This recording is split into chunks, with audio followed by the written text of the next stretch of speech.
Ladies and gentlemen, with that, welcome back into the Buster Show. We have a very, very special guest today, David Krumholtz. Welcome. Yes. How are you? We kind of met in the best way humanly possible. Yeah. We were co-judges at the Tribeca Film Festival, and we had a couple interesting judges on our panel. Not to drop any names, but we had Aaron Rodgers on our panel. I've got the broom. I'll sweep them right back up, and you can drop them again. Aaron Rodgers. Yeah, that was pretty cool. So intimidating, that experience. You think so? A little bit. You know, you've got De Niro in the room. You've got, who else was there? Oh my God. Scorsese was there at times. Goldberg, Scorsese, Billy Crystal, all these sort of people that that I grew up loving and worshiping. And then there they all are in a room and I'm in the room. Yeah, and that's you. I am also in the room, right? I mean, having usually no I'm experience. looking, right? I'm on the outside looking in, so it's kind of nice. But it was intimidating. But I could tell that you were also a little like bewildered. And I dug Aaron Rodgers. I thought he was great. Super nice guy. Super nice guy. Had a fun time with it. I think he was also a little sort of out of his element. Very much so. Very much so. He made that clear, in fact. And that was a cool day. And then we ended up presenting the award together in the category that we were on the panel that we were judging. And that was also quite not intimidating, but awkward. I had never read off of one of those glass teleprompters before. Right. I also didn't know how it worked beforehand. You use the stuff that the young kids use today, right? To do when you do teleprompters, like virtual reality. It's just right. It's directly in front. You don't have to look at a certain angle on this piece of glass where words magically appear when you're positioned the right way. Yeah, it's what they give the president. Yeah, we had one of those. I aced it, baby. You did. I did. I fumbled like one or two words, but apart from that, I thought for a first time it was all right. Wasn't too bad. Yeah, they didn't even give us a rehearsal at it. Nothing. Just went on cold. To the wolves. I didn't even know I was doing it till that morning too. Right, because someone canceled. Was it Aaron? I don't think Aaron. He was like, "Who you got me doing with it?" I think Krumholtz. Aaron came in that morning on a PJ, left that afternoon. Oh, really? Yeah, because he got there that morning and then left busy guy. Directly from our panel. Yeah, but hey, listen, I know what it's like. I didn't take a private jet from that event, but I do often from a lot of events. Makes sense. Yeah. That was my first time reading off a glass teleprompter. I couldn't see the words, so you presented first. You said whatever you had to say, a couple paragraphs, quite eloquently. Right. Very eloquently of words that neither of us wrote or would have written. I wrote one of them. Oh, you did? Yeah, remember, because I stayed behind and they asked us to write the thingies. You actually wrote it? Yeah, and I wrote the whatever, the sort of short description of the film. And I read words that I had never seen before. Yeah, they were not in your voice. No. They were not written with you in mind. But so when you were doing it, I didn't see any words on the glass panel. So I'm looking at it and I'm like, oh, really? I'm like, oh, because you didn't have words on your side. No, I didn't. Oh. It was only on that one glass. That's Maybe one of them wasn't working. That's not right. So I didn't see anything. So I'm like, I think I have the paper in the back of my pocket. Worst comes to worst, I whip that bad boy out and try to find it and then read to our gigantic crowd of like 100 people. Yeah, there's nothing worse than I'll tell you, I presented like, oh God, man, like maybe like 12 or 13 years ago, I presented an award at the Magic Awards, the World Magic Awards, which was in LA. And it's associated with the Magic Castle, also in LA. And it was an interesting night.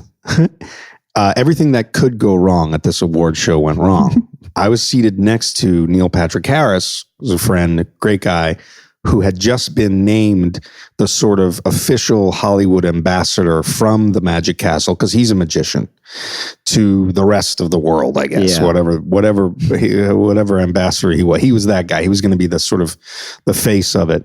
And I'm sitting next to him at his table. And I remember this comedian, Bruce Valanche, was there, who's, his whole comedy is just mocking what's going on. And it was hard not to, because what was happening on stage was just one debacle. Like the magic tricks weren't working. Like it started with a massive juggling act, like 3 people juggling, and they kept dropping the stuff. No, that's the worst. So finally, I have to do my thing, and I'm presenting with, and you guys are so young, you don't even know who this is, but a woman named Julie Newmar. Julie Newmar was one of the women that played Catwoman on the original Batman series in the 60s. And at this point, when I presented with her, she was approximately 81 years old. She showed up, she's already a 6 foot tall woman, and she showed up wearing... At 80, she's 6 feet tall. Yeah, still. So back in the day, she must have been like 7 feet tall. 6'2", 6'3", I don't know. But she had these massive heels on, and she wore essentially a funeral gown, like with a big buttress, a funeral, and a corset, and a veil over her face, like a black veil. You don't want to be presenting. And she was somewhat, frightening looking, but amazing to behold as well. And then she was quite drunk, and then we got on stage, and she totally improv'd her lines. She didn't stick to the script, which was horrible in the moment because I'm up there. Yeah, and it's already a horrible visual. Imagine a huge, draconian woman looking down on this little squat man. I mean, it just probably wasn't the greatest visual. They could have chosen me a better partner and probably done her a favor by choosing someone better for her. But what ended up happening was we presented the award for best young musician, best new young magician in the world. Wow. And it was this Asian fellow, I forget his name, young guy, great, amazing. And they wanted to sort of play a clip of a compilation of his performances, as you do when you're giving an award like that. And so they started this 3-minute clip, and there was no sound. And you would think maybe like 30 seconds into the clip, someone would stop it. You kind of got to hear what the guy is saying. Going. He's doing magic and explaining things, and you can't hear a damn word. They let the whole 3-minute clip run. Oh no! And me and poor Julie Newmar were just on stage like, my God, how do you come out of this? Yeah, how do you pick that back up? Yeah, so those can be super awkward. I don't love being myself publicly. But what did you do after that clip played? I said, I said something like, well, that was fun, or something to that extent. I didn't know what to say. But the night had already gone so badly that there was already quite a lot of laughing in the room. And it was just another thing that went That's bad. unfortunate. I remember Jason Alexander, who's also a magician, was there, and he went up and sort of just roasted the whole night. He just was like, everything that went wrong tonight. It's pretty great. But Neil, God bless his heart, was not thrilled because he had just been named the Hollywood ambassador. Doesn't mean much now, does it? And he's like sitting there going, my God, it's a debacle. But anyway, yeah, I don't like being myself publicly. I'd rather not, Even this is somewhat uncomfortable. I hate my voice. My face, I really can't stand the face. Over the face. Been over the face for quite some time. 20 years probably. Walk me through your outfit right now. So this hat is the wrap hat given to us for the wrap of The Deuce, which I'm on HBO. It wrapped a few weeks ago. Final season, so we're done. And this is the set of this is one of the settings on the show. It's a brothel, and so I wear this hat, and it's likely that someone might take offense, but there's a story behind it. This is have you never heard of Czarface? I haven't. Okay, so Czarface is 3 guys, 7L, Esoteric, and Inspector Deck from the Wu-Tang Clan. Okay. And it's boom bap beats, and it's pretty incredible. They do a lot of stuff with MF Doom and with other Wu-Tang members and with all kinds of people, and it's really great. I love it. Awesome. And so I wore this today, not knowing that I would be on camera.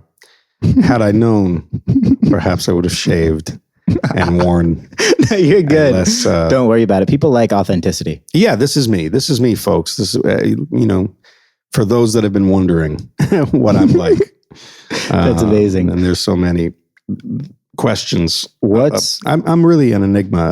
I've done a good job of creating a mystique. What's been your favorite set you've ever been a part of? Movie set or TV set? Oh my God, now you're asking questions. God. Or you can do no. you can So the best set. I would say the best. Well, no, because here's what happens. You say that was a great set, and some other group of people who you work with are like, "What the hell?" But I will. or say we can this. walk through every set you've ever been a Let's part do of that. so that we cannot exclude anybody. Let's do that. That's better. Plus, it spends more time talking about me, which I love. No, the best set I've ever been on was probably, well, when I started, I did the second Addams Family movie. It was called Addams Family Awesome. Values, which is a good movie. They still play it on TV a lot. Love Addams And Family. I was a kid, like I got really lucky being in the industry. I was Mhm. 13 when I started, and I literally got sort of plucked off the street and put on Broadway with a big part in a Broadway play. That was my first job. And before you know it, things kind of, the momentum just kind of happened. And I was doing well, and I ended up doing a movie with Michael J. Fox here in New York and in Toronto. And then I got cast in the Addams Family. And the Addams Family, as a movie fan, as a kid, all you want to do is work on like some cool special effects movie or something with makeup effects or monsters or that, Yeah. I mean, like, It's pretty perfect. and they flew me to LA. I was 15. It was like the first time I was ever in LA. It was like me and my mom. And we Amazing. got there. And it was just, I remember for the first day walking on, I think it was the Graveyard set. And just being there, it was like movie magic, like fake, tombstones and fake trees and backdrops. And it was like, wow, it was like being Dorothy, coming out of her house into Munchkin Land. It really felt like, wow, I'm part of something super unique and surreal. It sort of hit a surreal level at that point. So that was the most sort of fun personally, like for me, I guess. I also had fun making a movie called 10 Things I Hate About You. Those kids were nice. Okay. I like those people. I don't love actors. Why not? Well, some of them are the worst people I've ever met in my life. I've heard that from a couple of people. And the ones that I like, I love. And so if I'm in a situation where I've sort of fallen in, or I'm enamored with an actor, it means that they are probably a person that I would want to be social with and be friends with. But there's always, it's always a weird mix. You never know what you're going to get. I've had really good experiences, really bad experiences, really weird experiences, trippy ones, freaky ones. Walk me through one of those. Oh man, I don't want to tell too many tales out of school, but since you're asking, no, I did a movie. I'll just say this. I did a movie with a very, very big name movie star who was going through a lot in his life at the time. And he was in what I could only describe, for at least from my perception of it and from what he showed me, he was in a very dark place, but we were making a children's movie about a very silly thing. So, Oh my God. and that's not the first time that's happened. I've actually worked with other children's movies. You'd be surprised. It brings out the worst in people. It does, yeah. That's it kind of does. unfortunate. It kind of does, yeah. They're like, yeah, this is just a paycheck. Oh my God. Yeah, it kind of does. That's so yeah. twisted. Yeah. It's yeah. What type of movie do you think people have the most fun on? Comedies, I would assume. Comedies are fun, yeah. They're meant to be fun. They can be hard because it's long nights. A lot of times a comedy will be longer hours because you're just you're spending a lot of time trying things, improvising. It's less scripted. But yeah, it's fun. I don't know. It really comes down to the people. Like I've had a ton of fun on some dramas. I bet horror movies are fun. I've never made one, but I bet they're a lot of fun. Because there's no way any of it is scary. Right. You're just Or real. yeah. And like, I bet you do a scene and you do a screaming scene, the scene where like you've gotten away, but the monster's grabbed your calf and is now pulling you back into the ground or whatever. Classic. And you do the whole like, and I imagine like after each take, the crew claps because it's like, wow, that looked super real. I imagine it's a nice atmosphere. or I'm else, sure, like, or else it's just like, let her scream in a hole for a while and put a camera on it. I would hope that's not what it is. Like, I hope the girl who is, what it is. like, I hope the girl, the actress who is in the hole in Silence of the Lambs wasn't just, I mean, unless she wanted to be, unless she was method. I doubt that. You know, wanted to just be left down there to freeze and be treated like, you know, like that. So could you imagine being like a friend or a family member being on set for one day and just seeing that, your child screaming for 10 hours straight and just applause? Hey, listen, as long as that check cashes, you know, I've seen mothers, because I've also worked with a lot of kid actors, and I've seen mothers let their kids do things that are shocking. You know, what have you seen mothers? Because the cursing is one thing, you know. That's nothing. Or even like, oh, you know, there might be nudity in a scene and the kid's in that scene or whatever. Right. Even that's not awful, but like, sort of doing, sort of playing like bad kids, doing bad things, encouraging them in ways like like if a kid has to cry in a scene, oftentimes someone will walk over, and it's usually their mother, and whisper something in the kid's ear.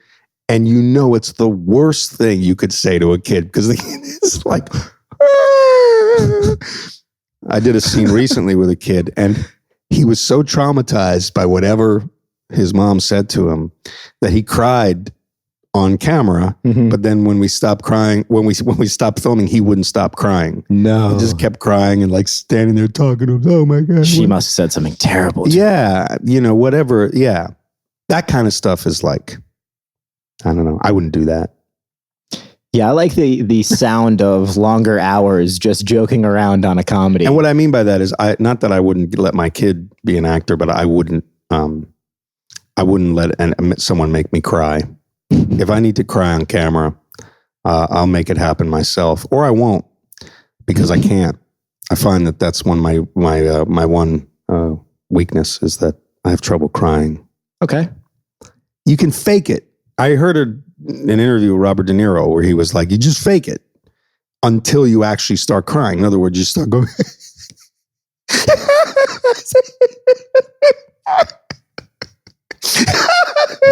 And eventually, if you do that for long enough, you will start crying. You'll actually start crying. But it's also fake. But it's because it's about what the emotions invoked via. That's the easy trick way out. Right. So some people actually feel things. Yeah. I don't know how to feel anything. What do you mean by that? I don't know. That's the problem. We should talk about that probably off camera. Anyway, do some people assume that some movies are much more exciting than they actually are on set? No, they're exciting. I mean, it's a matter of perspective. I find them all thrilling. The fact that I get to be an actor is ridiculous. That's awesome that you still feel that way. Oh yeah. I'm still super privileged, but I also write. I don't rest on my laurels. I write. Created a show a couple of years ago that was fun and hard and good, challenging work, like a normal human being. Like, I got up in the morning and had a schedule and went to work. 9 to 5? Yeah. Whoa. That was fun. And I sort of made that happen for myself, which was good. And otherwise, I just sort of, I do a lot of it is sitting by the phone and waiting to be, told to go somewhere and perform. And how exciting is that? Like right now, so I finished my last job last week. I'm totally unemployed, right? I have no idea what's happening next. And that used to crush me. And on some level, it still irks me. But now it's super exciting. I have no idea where I'm going to be in 6 months. And I hope it's somewhere great. Could be somewhere shitty. Even if it is, that's fine. Even if it's not everything that I would want, it is what it is. Like, at this point, I'm just enjoying being a feather in the wind, which I never thought I'd get to the. That's great. Yeah. I love that. Yeah. But yeah, so all sets are fun. I mean, my God, all sets are amazing. You meet so many people. There's something great on every set. There's someone great on every set. I've worked on difficult projects, and there's something great about that, because the difficulty is a common enemy So everybody involved in the project is sort of going, how do we make it a little easier on ourselves? That's kind of fun too. Which is more important, the people on set? I mean, the people on camera or off? As far as making a production worthwhile and fun for you. Oh, and as far as that, well, everybody's important. I don't really place more importance on certain people than others, although certainly if I'm collaborating with someone and they're not a nice person. I was going to say dick, but I'm not. I know I said too late. Yeah. But yeah, I just said it. Then that's a problem. You know, that's going to bum me out. But for the most part, I love everybody. I mean, you know, on Numbers, the show that I did before you guys were born. What year? No, you guys were born. It debuted in 2005. You guys I was here. You were very much born. I was here. On the show that I did, like I did it for 6 years. I actually watched it when it debuted. I'm sorry to hear that. No, I did it for 6 years, and the crew was like the joy of like that was one of the funniest group of people I've ever met, and you know we had some really kooky sort of veteran crew members that became our daily entertainment, you know, like it was kind of like I got to a point where I was like, yeah, the cast, they're great. I love them. They're best friends forever. But I really just want to show up and see that crazy prop guy. That's great. Yeah. It's kind of like that. Let's talk about the Knicks for a second. Oh, geez. Because I know you're also fellow, whether it be struggling or thriving, confident or not, we are both Knicks fans. What is your thought on the current state of the New York Knicks? I'm not unhappy. You know, I mean, look, there's a lot of uncertainty. There's a lot of impermanence with the Knicks, you know, and you kind of got to put up with it. Look, this was their year with what they had to make the most of what they had. And the truth is that they've sort of done I think they've done a fine job. I think the whole hysteria over Kevin Durant, Kyrie Irving, honestly, that's fake news, man. That's straight up fake news. It is. Fake news. Well, everybody's discounting the fact that New York has 7 of the next 10 years worth of, they have 7 top 10, I believe, 7 top 10 picks in the next 7 years, I believe, something like that. I may be getting my math wrong. So there's more kids coming in. It's going to be a young team. For sure. Which is great. And that frees up cap space. If you don't, you know, and it makes it so you can keep a winning team going, cruising for a couple, 3 years. I think this team this year is going to surprise a lot of people because it's so big and young. Also, I can see 35 to 40 wins. The people that are upset about us not getting Zion Williamson and getting Julius Randle, Julius Randle averaged 21-9 last year. If anybody thinks for a second that Zion's putting up those numbers this year, right, they are out of their mind. Agreed. Julius Randle is a beast. So is Taj Gibson. So is Bobby Taj Gibson's Porter. A little bit later in his career. But you know what? Love Bobby Portis. Bobby Portis is amazing, and RJ, Kevin. Yeah, I mean, it's a squad. Alonzo. It's a big squad. I like it. I like big, man. Mitchell Robinson. Right. Great. Marcus. Mike. Oh, never mind. Hey, I'm not. I prefaced when I should say I am admittedly not an obsessed NBA fan, and here's why. Okay. Here's why. In the 90s, the Knicks were the most competitive team in the NBA. Whether they were the most dominant or the best is, Patrick arguable, kept him there. But they were certainly the most competitive. And when I use the word competitive, I think if you remember the Knicks of that era, you know what I mean. They were tough. They were rough. They fought the Bulls every time. And that was a legacy that they established for themselves that they haven't yet repeated since. True. It's been approximately 20 years or so since the Knicks have really not been great. They've had a couple good years, sort of contending for playoff spots, and then also, being in the playoffs with Carmelo. That one year was, they got farther than they'd ever gotten in a very long time. Yeah, it was exciting. Scoring champ. And I love Carmelo Anthony, and I think he gave the city all of it. Do you think he should be on a team right now? I wouldn't be against it at all. I mean, he's one of the purest shooters in the history of the NBA, and he can still play. And if he wants to be here, he's one of the pure. Yeah, he's gotten a bum rap.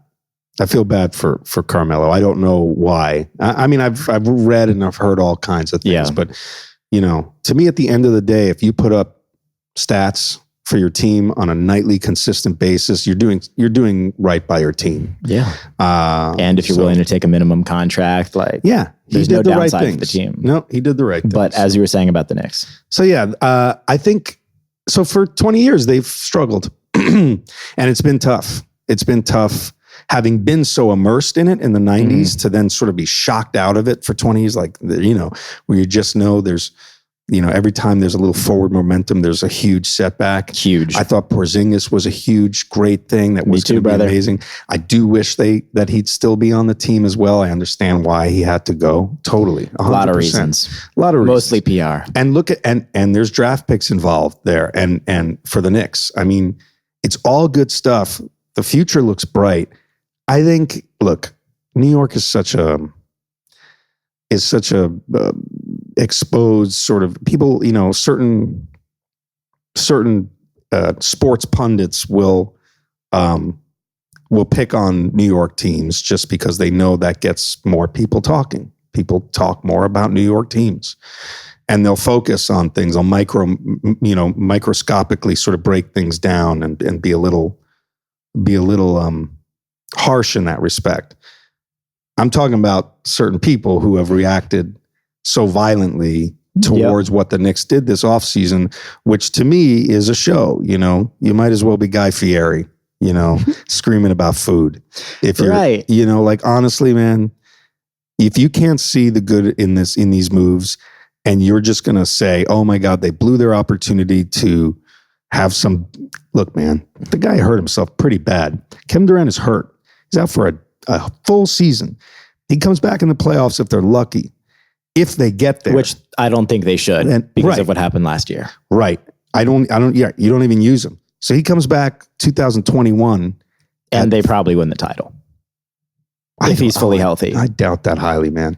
34 years old. Jordan, Kyrie Irving. Yeah. They're Kevin Durant, Spencer. Hey.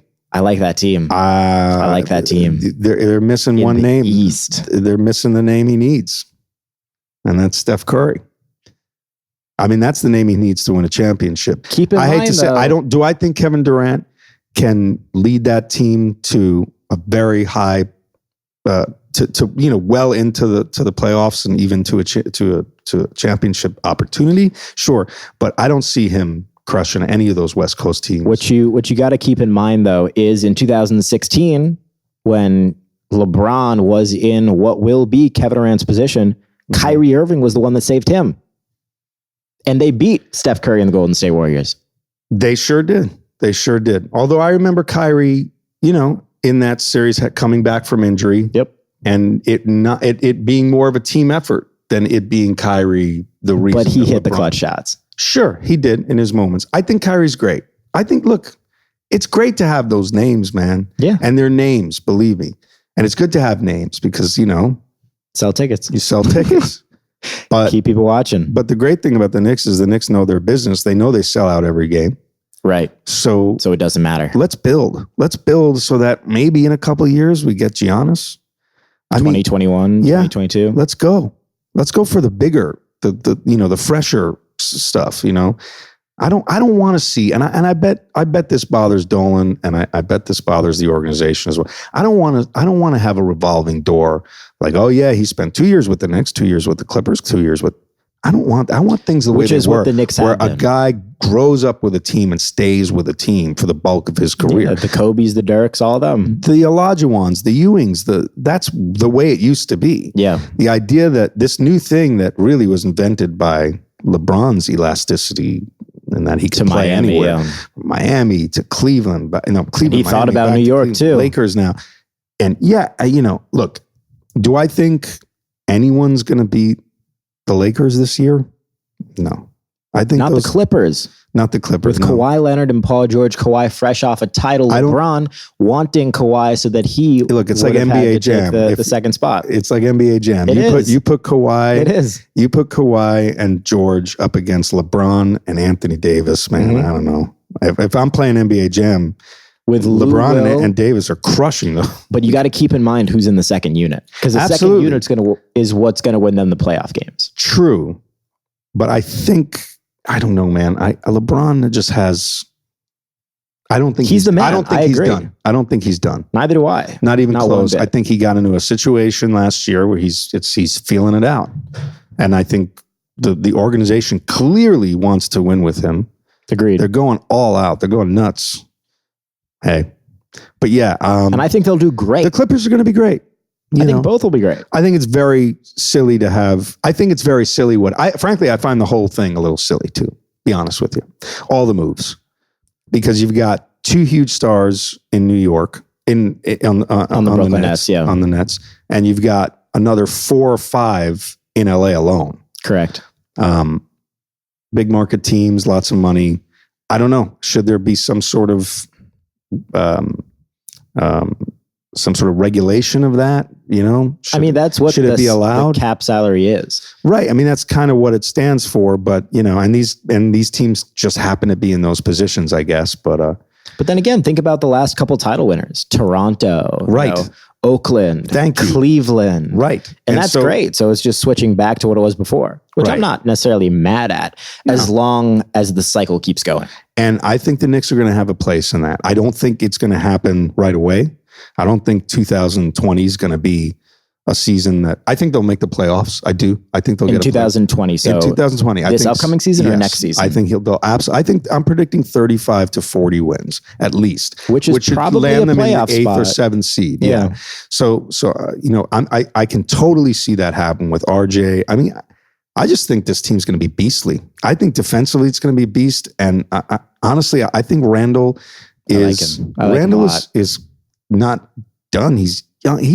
He's not done maturing. He hasn't gotten started. He's barely gotten started. Right. I want to see who he is with the New York. He reminds me physically of Anthony Mason, except that he can shoot and he can. It's pretty. He reminds me of Zion, but he can shoot. And he's a little less reliant on like bloopers that just fall off the rim nearby. Right. Yeah. No, he makes his own plays. He's a smart player, man. I like him. You know who's super underrated on the Knicks? Ignas Brazdeikis. 2nd round pick this year. 2nd round pick, and he's been in the D League. He was just drafted. He's been in the summer league, I should say. Yes, yeah, he played outstanding in the summer. He's league. Great. Yeah, he played better than RJ. He sure did. They're smart with their foreign moves too. No one knew who Kristaps Porzingis was. Remember when they picked him and half New York freaked out, like, who is this guy? And half the media was like, we don't know. Alonzo Trier wasn't drafted. Right. The New York Knicks picked him up. Right. He ended up being first team all rookie. Right. So they should pick up Carmelo, man. I don't know if Carmelo I don't know where he fits on the team. Melo, not on the Knicks. I think he fits on a lot of NBA teams, though. Yeah. I'm surprised that.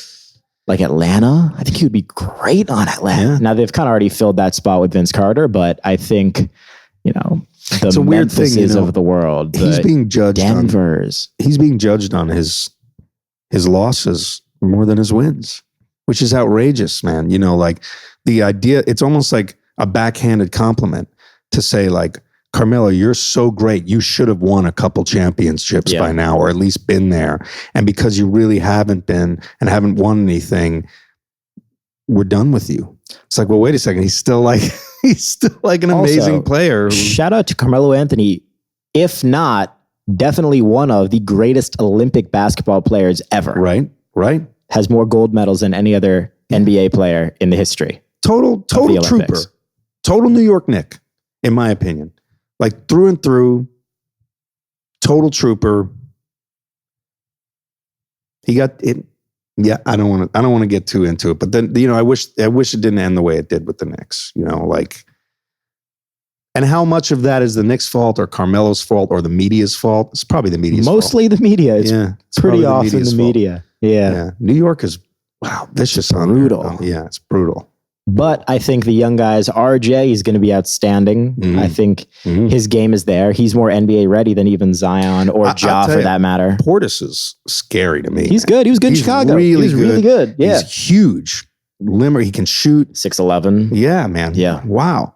I mean, who's their center? Mitchell Robinson. The Knicks? It's going to be Mitchell Robinson. Okay. So, but I mean, think about that. Who set the all-time blocks record in the Summer League last year? Right. So so Randall's power forward, right? Or small, maybe? I don't know. Probably. And so what? Portis is coming off the bench? I doubt it. Portis could come in at 4. Yeah. He could play the 4. Yeah, absolutely. And then Julius and I guess Kevin's coming off the bench. Kevin, yeah.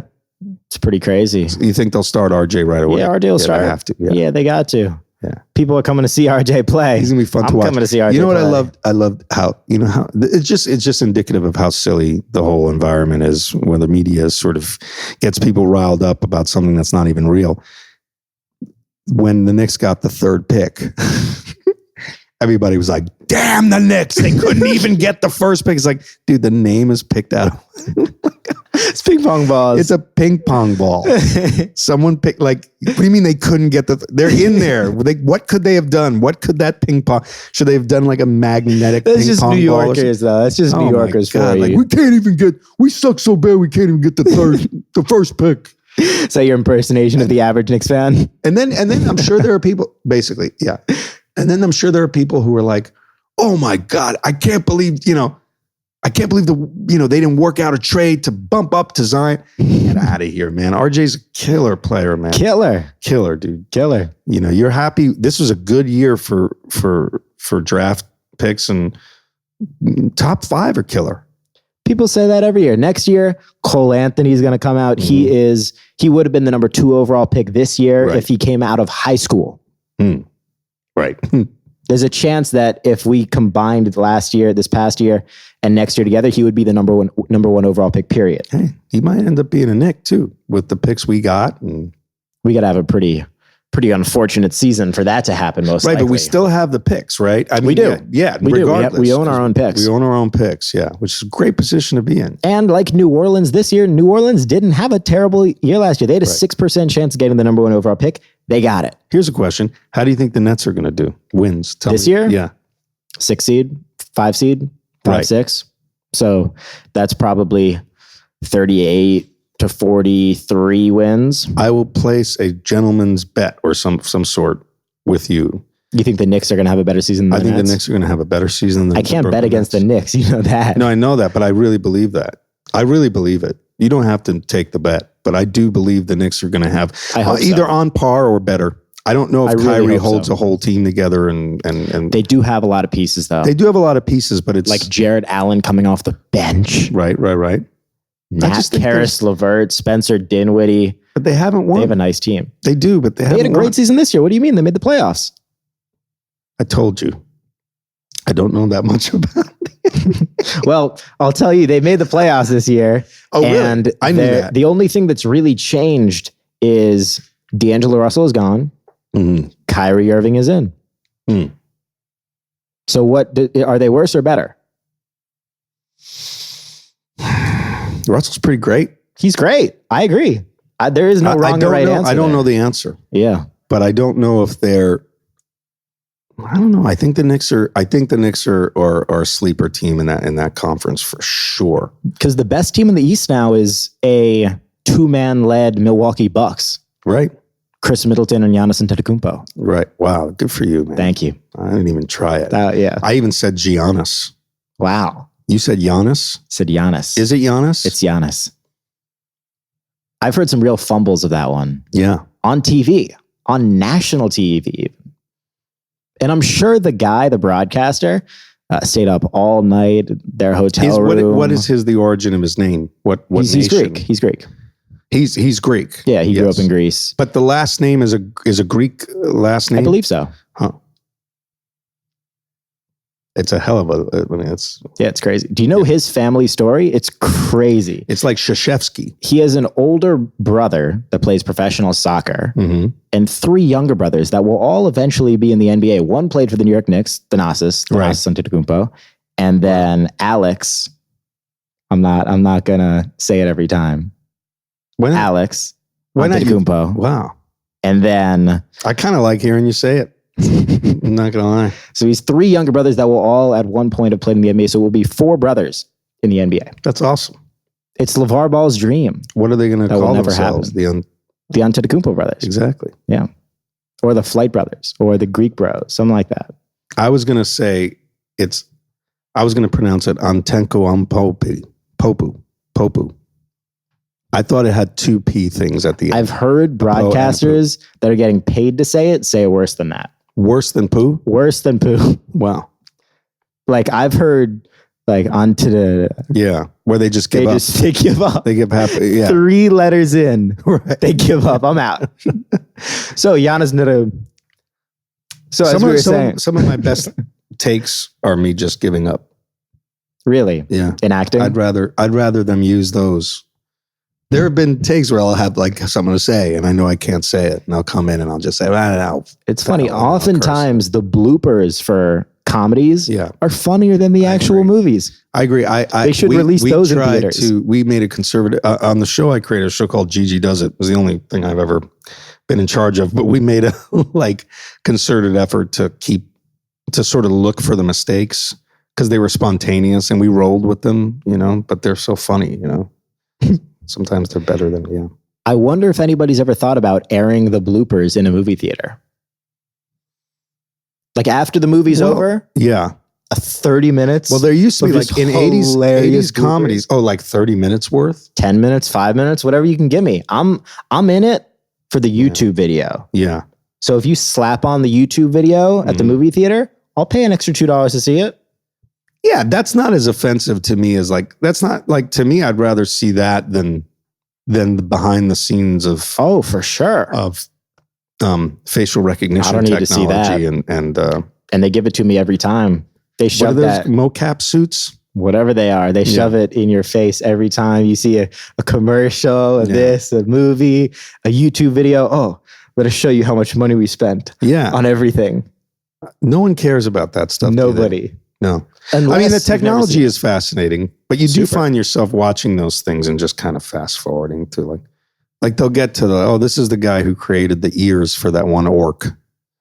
And you're like, and he's like, the process behind the ears was as follows. I took one ear from I don't care. Right. I don't care what you got. Like that Game of Thrones documentary that aired after Game of Thrones about the making of the last season. I was just like, oh, I assume all this stuff. I assume it was a big production and it was really hard. Even somebody like myself, a huge basketball fan, when I see the behind the scenes of 2K, it's the same thing every year. Right. It's exactly what I would expect. And it kind of gives away a lot. Like I used to I don't know. When I grew up, again, I'm way older than you. I'm about 72 years old. What games were you playing back in the day? Oh boy. Well, I still play. I'm looking forward to like Borderlands 3 and stuff like that. But what did I play when I was a kid, man? Oh, dude, I had a Commodore 64 system. Never even heard of that. Yeah, you sure haven't. I had video games when I was like 5. I used to play, Contra. Okay. Double Dragon, Altered Beast. Interesting titles. Of course, all the Super Mario games. Yeah. And then I was into Sonic. I was big into Sega Genesis. Okay. And then I've kind of taken breaks here and there and then gotten back into it. But as a kid, yeah. What's your favorite game over the last 10 years? Borderlands 2, for sure. Borderlands 2, from both a gameplay and a writing perspective, is the best game ever. Okay. I mean, the writing is genius. It's hilarious. I've never played. It's so good. It's such a fun game, man. And what keeps you going through it is that it's really funny. Like it's genuinely, like shockingly funny and smart. And play Borderlands 2. You'll enjoy it. I didn't even play Borderlands 1. I just went straight into Borderlands 2 and it blew my mind. I played it 1,000 times. Did you ever dabble in the art of Fortnite? No. And I'll tell you why. I don't do online multiplayer stuff because I didn't grow up with that. It's a little foreign to me. I don't want to be yelled at by a child or yell at a child. It's more likely that I'll yell at a child, and I don't want to do that. I used to play GTA online, and I remember one night somebody said hearing. Well, I remember one night like an 8-year-old was on with us, going like, "We have to kill the whatever," and I heard his it must have been like his 6 or 4-year-old brother in the background going, "You shut up!" Like it just was like there were babies playing, and I thought, well, this is disturbing, and it was Grand Theft Auto. It was like, where are your parents? Seriously, where are your parents? It's crazy, right? So yeah, and that kind of freaks me out. Plus, I get killed quick. Kids, I don't know. You guys are good at that. I'm good at video games that sort of You're playing against terms yourself, of like new video games. I'm good at video games that sort of. Require intellectual capabilities. Yeah, and kind of mimic the games I came up with, I grew up with, I should say. I'm good at the Batman games. Okay. I can do that stuff. But yeah, other than that, gotcha. I'm not like, it's not like I play every game. I remember the first phase I ever went through was when DS first became popular. They're all the Lego games. Oh yeah. I probably spent infinite amount of hours on that, and then eventually progressed into Wii. It's so unfortunate the Wii's not around anymore, because that was a great system. It was fun. I had a Wii. It was fun for sure. It was a little awkward. A little bit with the thingies. A little bit. And it kind of got caught in between the eventual virtual reality thing. Right. And now that there's virtual, what do you think of like the Oculus and stuff like that? I think it's great. I think it's the future. Why isn't it more readily available? Because the tech isn't perfect yet. Right. So it doesn't make sense for the price point that it's listed at. That's why. It's still super expensive and it's not perfect. So the combination of those two things makes it very difficult for the average person to want to get it. See, I see a time. I see a time not too far in the future where, like, if people want to, they can hang out with a famous person, like live streaming. We're close. We're very close. You know what I'm saying? Like, hey, I'm Kim Kardashian. Come join me in my living room while I watch my favorite movie. And you're literally sitting next to a live streaming virtual reality stream of Kim Kardashian literally sitting, and you get to feel like you're next to her. And it'll eventually get to a point where whoever pays the most money gets to talk to her. Dude, for Kim Kardashian, forget about it. Yeah. I mean, if you think about how much Kim would make doing that, and you think about relatively how much I would make saying, hey, come sit next to me on my couch, I'm still making pretty good money. Do you take a guess at how much Kim Kardashian gets for an Instagram post? Because I know the number. For just an Instagram post where she's promoting something or let's whatever. Let's say Kylie Jenner, whoever. I would say $3.5 million. It's around $1 million. Oh. Yeah, it's around $1 million. Oh, see that? I overestimate. You shot high. It's because that's called jealousy. Because I just assume that rich people get really rich and constantly get richer and richer. That assumption comes from a deep-rooted jealousy that I can't quite shake. It's probably going to ruin me and create to your point, bitterness. And I think Oculus will take over because voice is also going to take over. And I think the way those two things are going to come together, where let's say Amazon creates the product, and they have Alexa infused inside it. So while you're playing the game, you're ordering food. Right. You're ordering groceries. While you're playing a game, you can order food and pause the game and switch to a live stream within the Oculus of a grocery store of them making your food. Yep. You can see how, you know what I mean? See what they're doing. Did he wipe his nose? And you know what I mean? And I think it's going to get to a point where you're not even going to have to click anything. You're just going to have to think it. Well, because that exists now where you can control video games just by thought. It's just not readily accessible. You know what the next thing is? So we're in the era we're in the technology era, the high technology era. I don't even know what you would call it. It's an explosion. Yeah. More happens in 10 years than happened in the last 1,000 years. What's the next period going to be? What's the next big thing? VR. VR. No. Because that's part of technology. That falls under the next phase. The next phase of like the next everything? big industry. The next. What do you think it is? You ready? Yeah. Life lengthening medication. Life-lengthening medication that can make people live for 150 years. You mean like infusion and replacements of stuff? Well, there's they've been studying these things like called telomeres. Oh, okay. Do you know what those are? I've heard of it. And that? So your body is made up of cells, and the cells themselves are made up of chromosomes, and every chromosome in your body kind of looks like a Jesus fish, like that. You know what I'm talking about? Okay.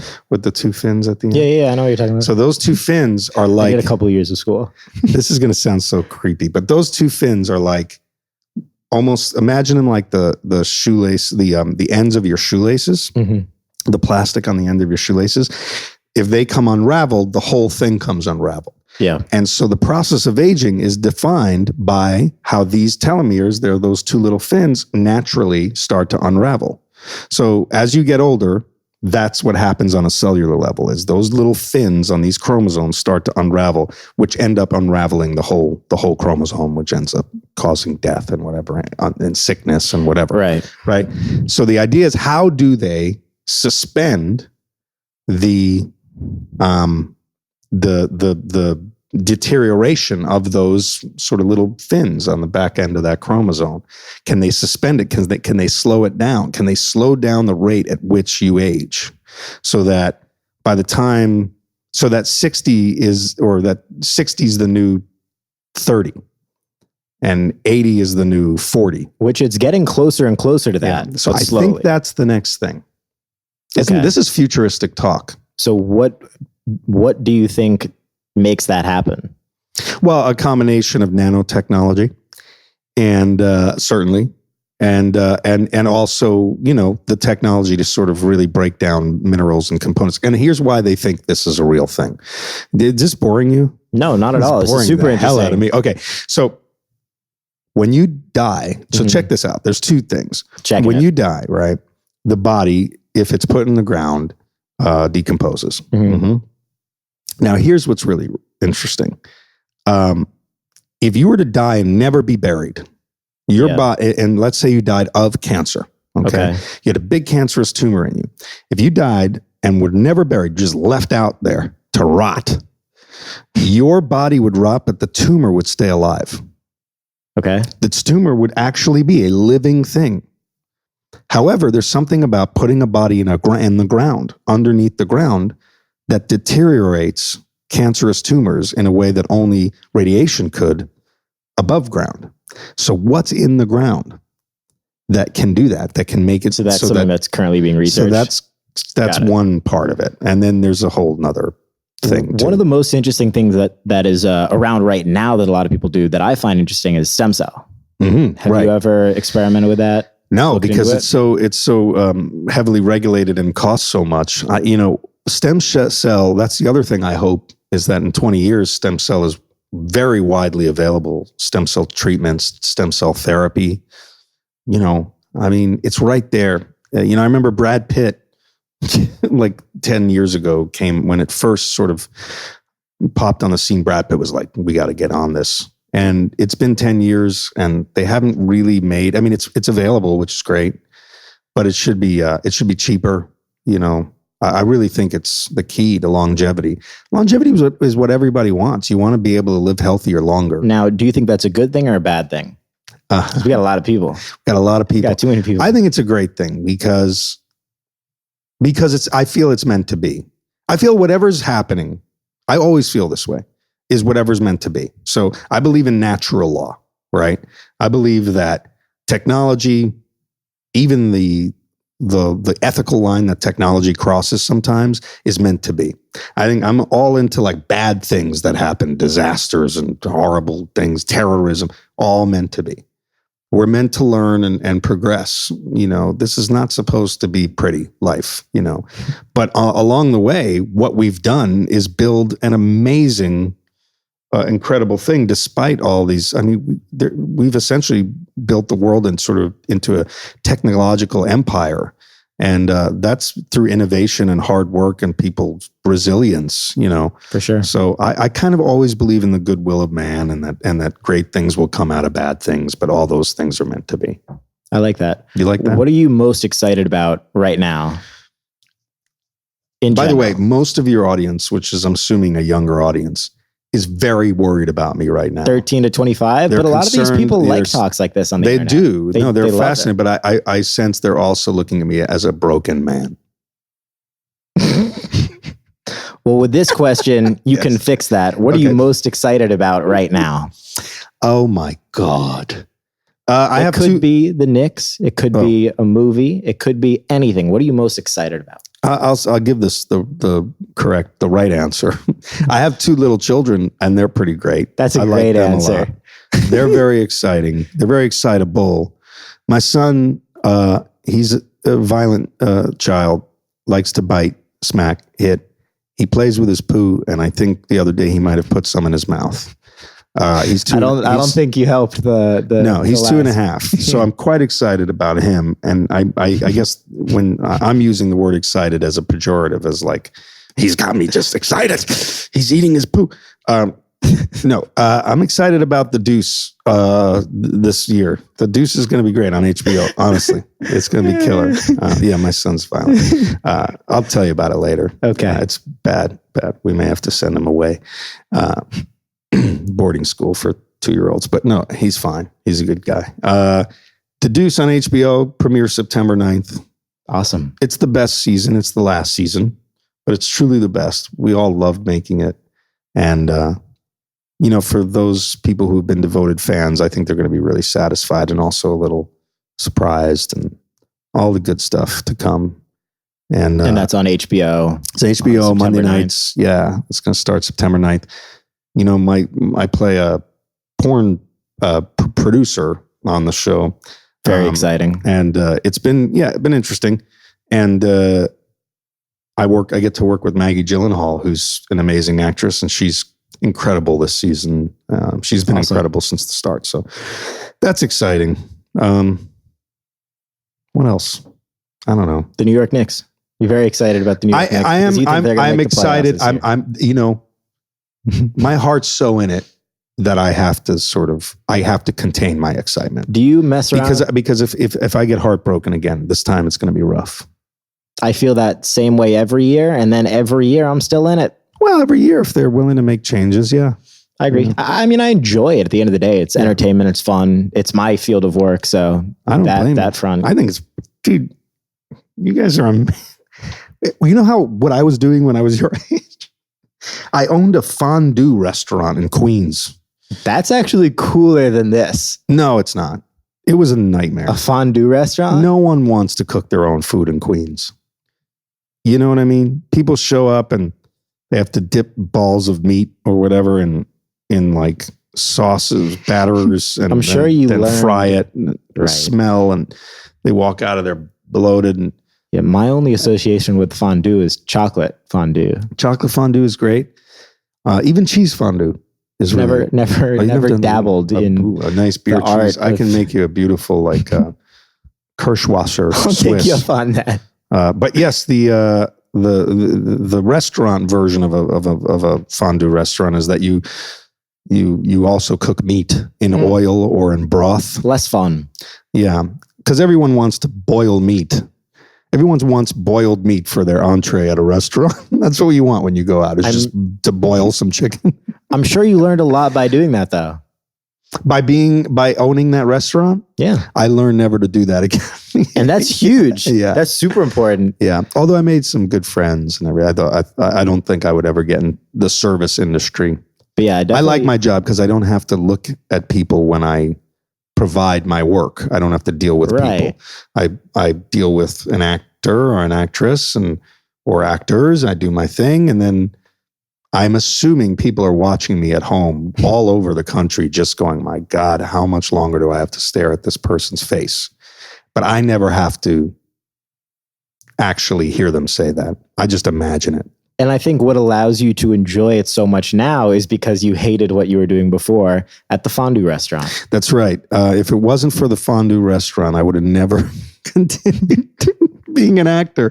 No, the fondue restaurant, that was a big mistake. Big mistake.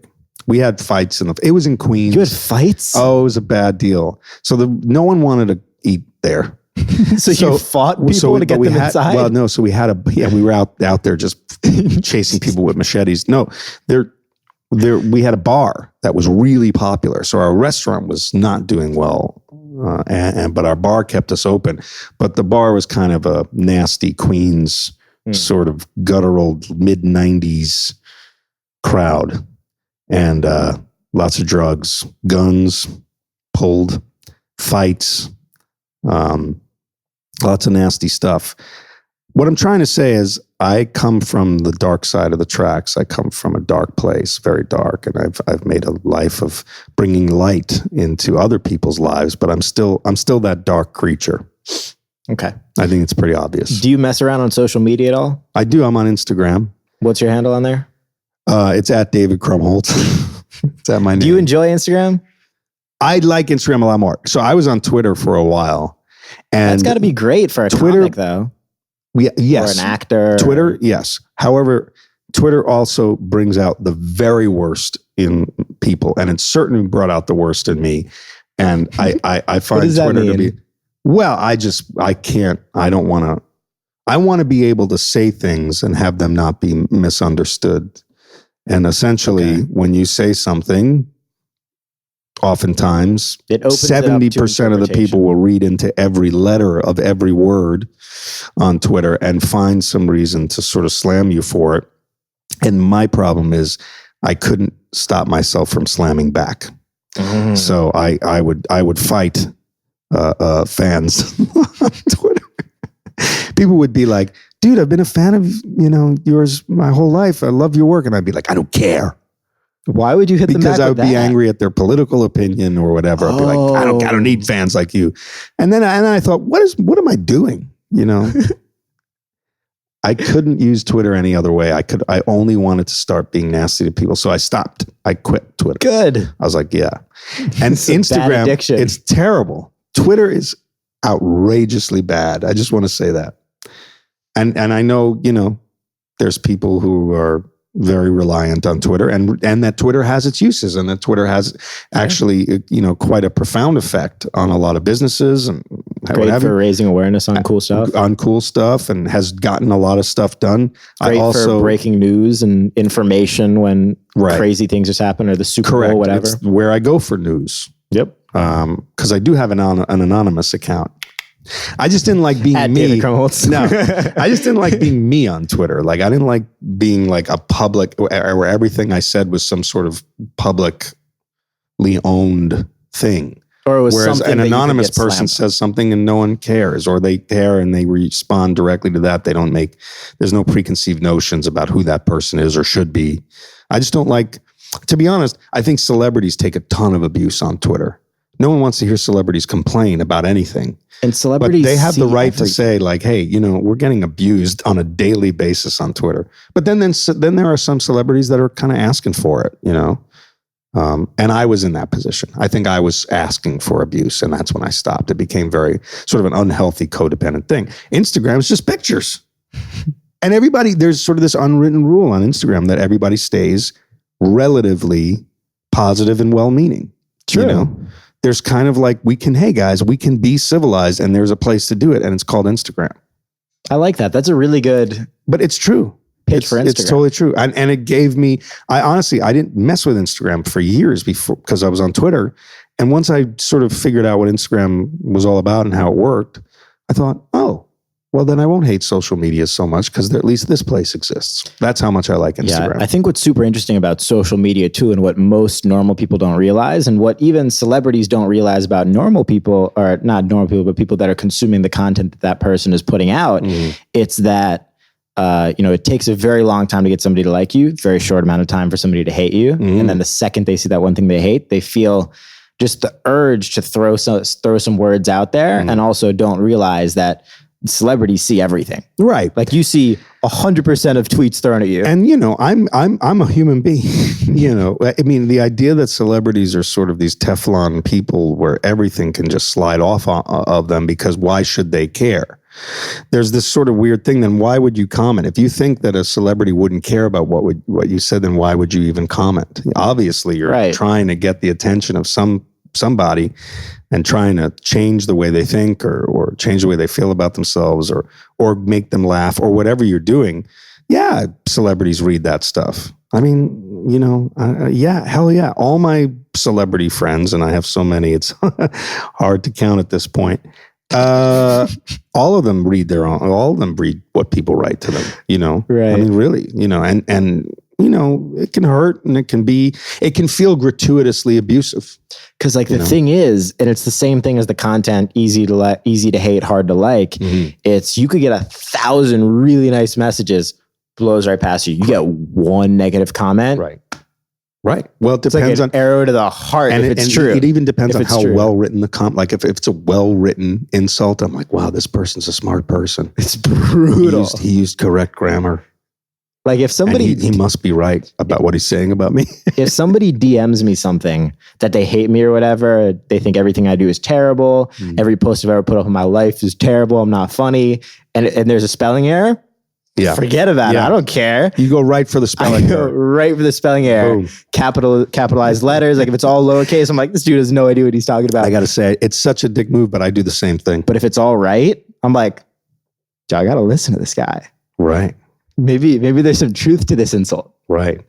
I can't imagine what it'd be like to be insulted by, publicly, like public beef, like by another verified account, let's say. Like you wake up tomorrow and Eminem has a diss track on about you. About me. Just out of nowhere. Just going off on like Bernard the Head Elf. Hating on Bernard or whatever. Some character of yours. Like picking on my weak spot, my vital nerve. And I don't know how I'd react. And then the whole world supported him and was like, oh, dude, he trashed Machine Gun Krumholtz. He trashed. You know what I mean? Like, oh, he deaded him. He's dead. Anything he says from now on. I would be terrible. I would just come online and just say, I just tweet, hello? ? Is everybody still so out? Sad. Yeah, I'd just be super sad. I'd be like, I didn't want this. I think that's a better move than trying to retaliate with another diss track. Well, I could do that. I do write raps. Well, then maybe that would be the move for you. I am a rapper. Certainly would not be for me. A lot of people consider me a rapper more than an actor. Do they? A lot of close friends who've heard my rapping. What's your rap name? It was, it's changed a lot throughout the years. It was, when I was younger, it was Flop Shoe. At one point it was MC Ronald McDonald. But Doe was spelled Dough. Okay. Ronald McDonald. That was a silly one. At one point I was Hemogoblin, like hemoglobin, but Hemogoblin. That's all right. But it's getting progressively better over time. And recently I was Still God. But now I'm no longer Still God. I'm Been God because I am still everywhere, but I've been God. Been God. So then what been does, God. in MC 20 been years God. are you God? No, I'll always be God. Okay. Yeah. I'll be still God again in 20 years maybe, or I'll be, I don't think I'll be used to be God. No. Was God? No. I'll still be God. That's the whole idea. It reminds me of Kanye West. It's a little egomaniacal. It's a little megalomaniacal in that I believe I'm a God, which most people don't. It's odd that I do, and I'll readily admit that. And most of my raps are about that. I think Eminem's diss track would probably also be about that. Be about how dare I think you call yourself. Yeah. That'd be great, though. Yeah, that's why I probably wouldn't respond. Fair. I want to ask you one more question. Okay. I want to know. I don't know how any of this is palatable to your I think audience. it's great. I think people are going to love this one. All right, good. I want to hear what your top 10 favorite movies of all time are. You can have been in them or not. But first, for those watching on video, to get the answer to this question, you have to listen to the audio. So you have to go to SoundCloud, Spotify, or iTunes. because we're going to end the video here and you have to go subscribe on those audio platforms to check that out. So without any further ado, for the video people, make sure you're following him on all platforms. You check out his new show on September 9th on HBO and hop over for the rest of the audio.